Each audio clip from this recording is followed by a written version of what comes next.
Hey guys, Big Red 3. Yeah. Close this door. 3, 10. I got it. Well, see the title of the video. WWE really needs to bring back the split brand pay-per-views. Let me give you reasons why. Okay, 1. In split brand pay-per-views, the undercard guys like Jimmy Wang Yang, the Brian Kendrick, they can get pay-per-view time. Now, I know I said in a video that the mid-carders are really dominating the WWE right now. In SmackDown, you know, kind of Ray, if you consider him mid-carder. More, aside from Ray, aside from Hardy, Edge, and Jericho, really, Morrison, Benjamin, Haas, they're all over that show. ECW, David Hart Smith, Evan Bourne, Tyson Kidd, you know, aside from Swagger Christian and Dreamer, who some even say is kind of a mid-carder, and Finley, who some say is a mid-carder, they're running ECW.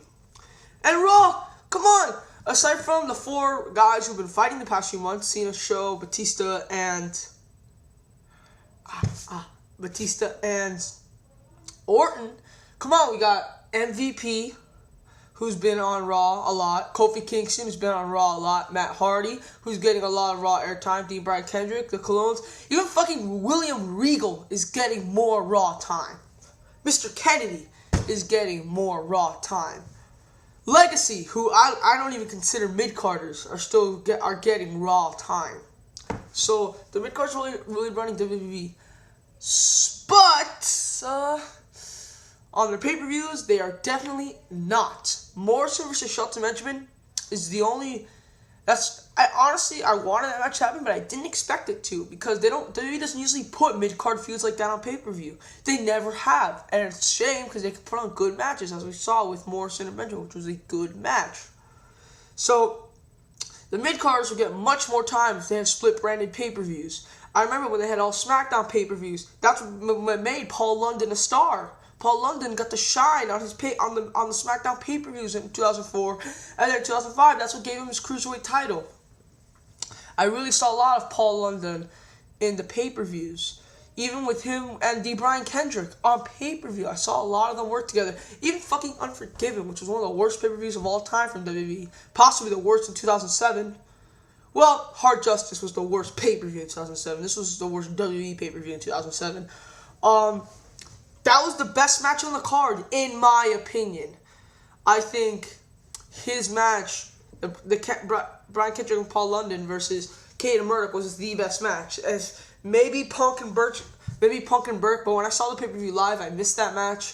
I saw it on DVD, but I don't remember too much of it. So, because that whole pay-per-view was horrible. That's the only thing I can remember that was really good. So I'll give London and Kendrick. A lot of stars have shined on split-banded pay-per-views, and they can't do it because the main eventers occupy everything. Let's look at Judgment Day. Aside from Morrison, heck, let's look at Extreme Rules right now. No, because I don't consider Punk. I consider him from mid-card to main event in that like hash mark, because he did win the world title and he does have a victory over Edge. That's a big deal. You guys don't treat it as much. That's a big deal to get a victory over Edge cleanly. Edge is supposed to be this big tough guy who beats everyone. It's a very big deal to get Edge beat John Cena cleanly.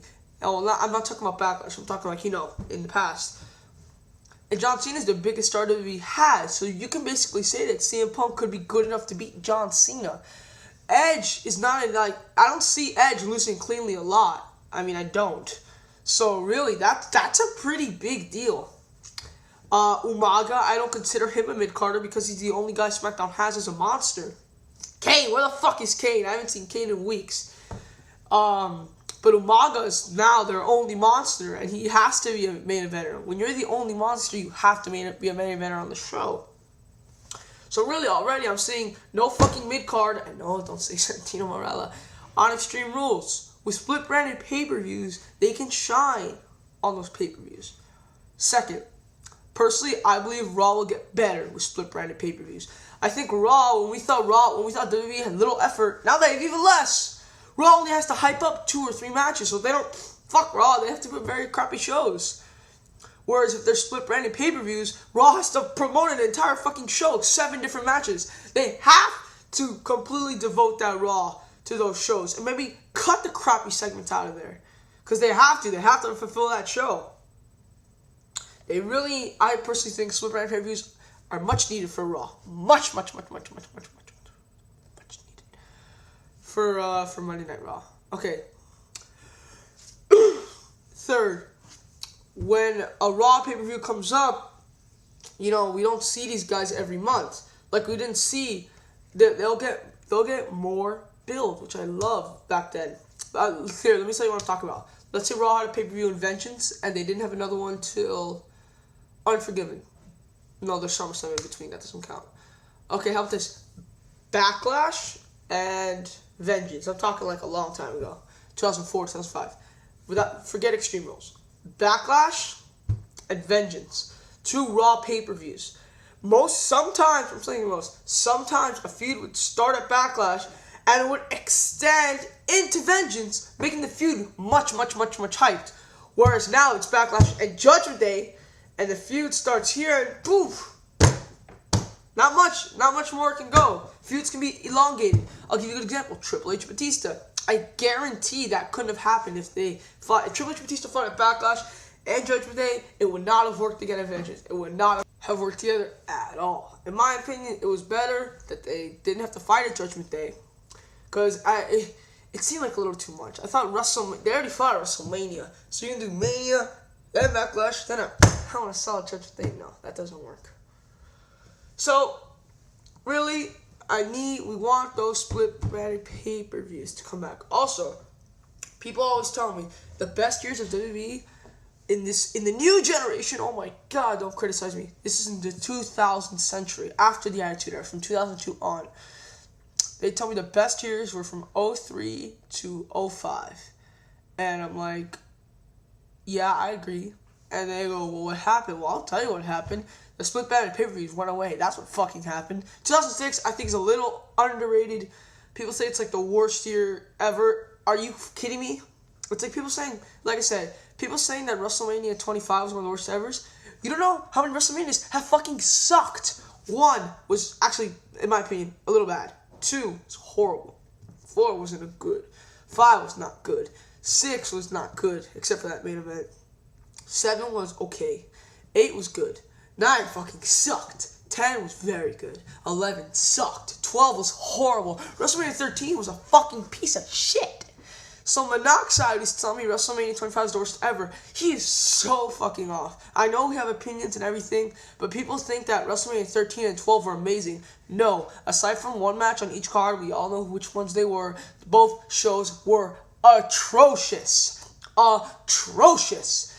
There were many years before 2006 that were atrocious. 1999 was horrible. 1995, horrible. 2002, highly overrated. People think it was very good. I thought it was okay. Really, there's only 3 pay-per-views from 2002 that I think are amazing. I think it's SummerSlam, Vengeance, and Judgment Day. There were some good pay-per-views in between, but people say that year was amazing. No, it wasn't. No, it wasn't. Okay, so really, I think the split-branded pay-per-views will help a lot. From 2003 to 2005, everyone says in the 21st century, aside from the Attitude Era, those were the best years in WWE. And I kind of agree, especially 2004, which we all consider the best year post-Attitude Era. That's because we had Benoit and Eddie Guerrero holding the reins. So that's my opinion. But the split-branded pay-per-views need to come back. They need to come back. So that way Raw can get better, the mid-carders can shine, feuds can be elongated, and the pay-per-views will feel more special. I guarantee if Raw had split-branded pay-per-views, I don't think we'll have 14 pay-per-views a year, which I don't have a fucking problem with. Because I don't see them having 2 pay-per-views in June and 2 in October with the split-branded pay-per-views.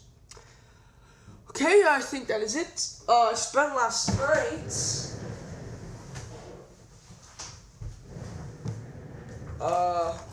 watching some Chikara. This is all the matches that I have written down. Yeah, I'm just trying. It's very, very good wrestling, I must admit. I'm starting to love indies more and more. With this, I will watch the Ted Petty Invitational 2004. Then I'll watch 2 ROH Netflix, and then the next thing on Netflix immediately is Randy Savage, because I desperately want to see that DVD. But I'm not going to do DVD overload, which is what Matt Beast has, sadly, and I've told him about this. It's when you have, like, and I had it too a few months ago. It's when you have, like, 10 DVDs, and, like, you have so many DVDs to watch. No, I had it at Christmas. I had it a few months ago. I don't want to have it again.